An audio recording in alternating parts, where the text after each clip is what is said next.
안녕하세요. 우리 신앙 이야기의 박PD입니다. 오늘은 마리아 복음 읽기 11번째 시간 9쪽 12절에서 15절까지 함께 보도록 하겠습니다. 12절, 이때 마리아가 13절, 사도들을 부둥켜 안으며 이르길.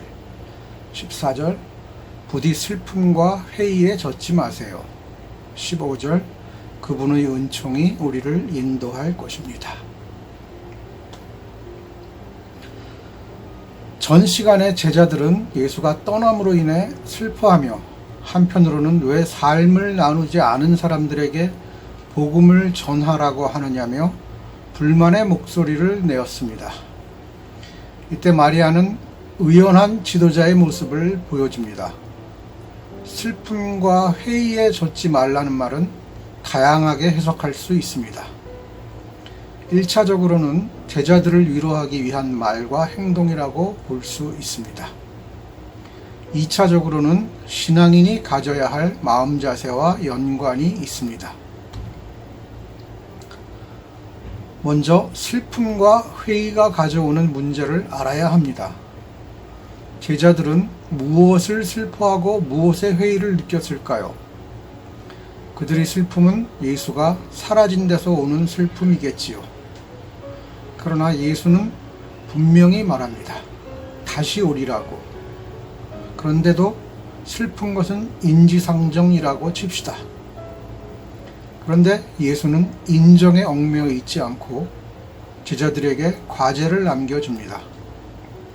제자들이 앞에 놓인 것은 이제부터 마음을 추스르고 실행해야 할 일입니다.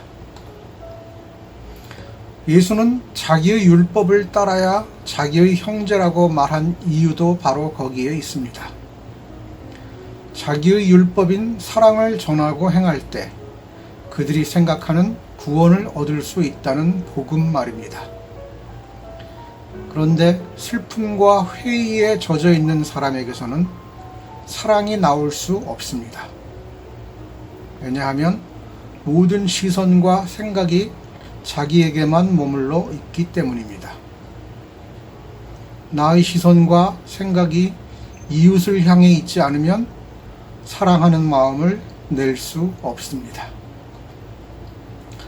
물론 사랑처럼 보이는 자기애에 속을 수는 있습니다. 많은 남녀들이 상대를 사랑하지 못하고 자기애에 빠져 허우적거리는 경우는 주변에서 많이 볼 수 있습니다. 이렇게 자기애에 빠진 사람에게 그 상대는 그저 도구에 불과합니다. 자신이 주는 사랑 아닌 사랑에 기뻐하는 모습을 보여야만 하는 도구 말입니다. 잘못된 사랑은 잘못된 관계를 만들 뿐만 아니라 상대를 한 인간으로 바라보지 못하게 만듭니다. 물론 슬픔과 회의만 이렇게 사랑을 하지 못하게 방해하는 게 아닙니다. 세상에는 너무나 많은 장벽들이 있습니다. 그 모든 장벽을 넘어 누군가 또는 무언가를 사랑할 수 있다는 것이 어쩌면 기적일지도 모릅니다.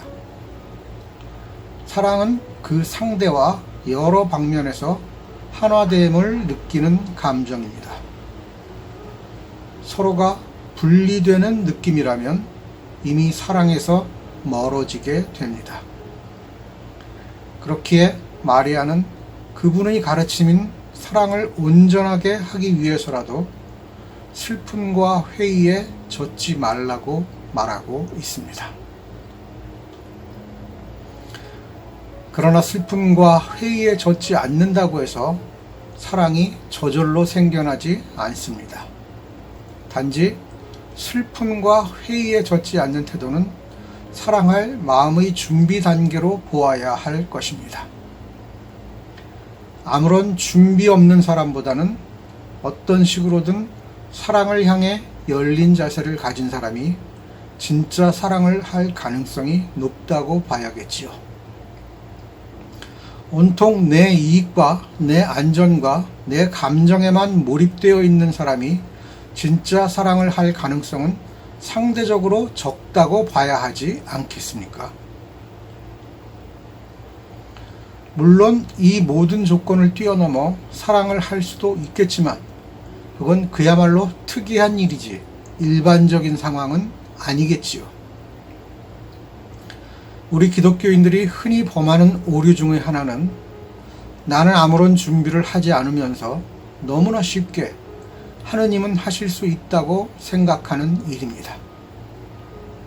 하느님이 가능하려면 내가 그 하느님의 일을 해야 하는데 나는 할 생각이 없으면서 하느님은 가능하다고 하는 말은 엉터리일 수밖에 없습니다. 교회에서 우리는 하느님의 손과 발이라고 가르칩니다. 그런데 손과 발이 움직이려 하지 않으면서 나는 현재 서울에 있지만 언젠가는 부산에 가 있게 될 거라고 생각하는 사람이 바로 오늘날 우리 기독교인들이라는 거지요. 손과 발이 움직이지 않으면 하느님도 아무런 일을 할 수 없다는 걸 알아야 합니다. 이는 마치 밥을 먹지 않으면서 배부르게 되고 싶다고 말하는 것과 같은 겁니다. 신의 전능함은 인간이 노력할 때 이루어지지 인간이 아무것도 하지 않을 때는 완전히 무능하게 된다는 사실을 잊지 말아야 합니다. 마리아의 마지막 말을 잘 보세요. 그분의 은총이 우리를 인도할 것입니다. 우리가 길을 걸어야 그분의 은총으로 내비게이션이 길을 알려주고 결국 그 목적지에 도착하게 되지 내비게이션만 바라보고 있다고 목적지에 갈 수는 없는 일입니다. 인간은 길 위에 서 있는 존재입니다. 그래서 어딘가로 걸어가야 합니다.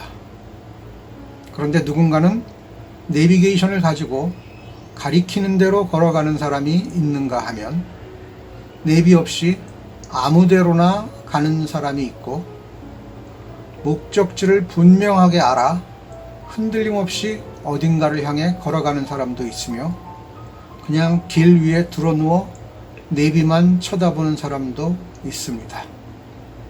과연 나는 어떤 사람일까요? 네. 이 마지막 질문으로 오늘 시간을 마치겠습니다. 감사합니다. 다음 시간에 뵙겠습니다.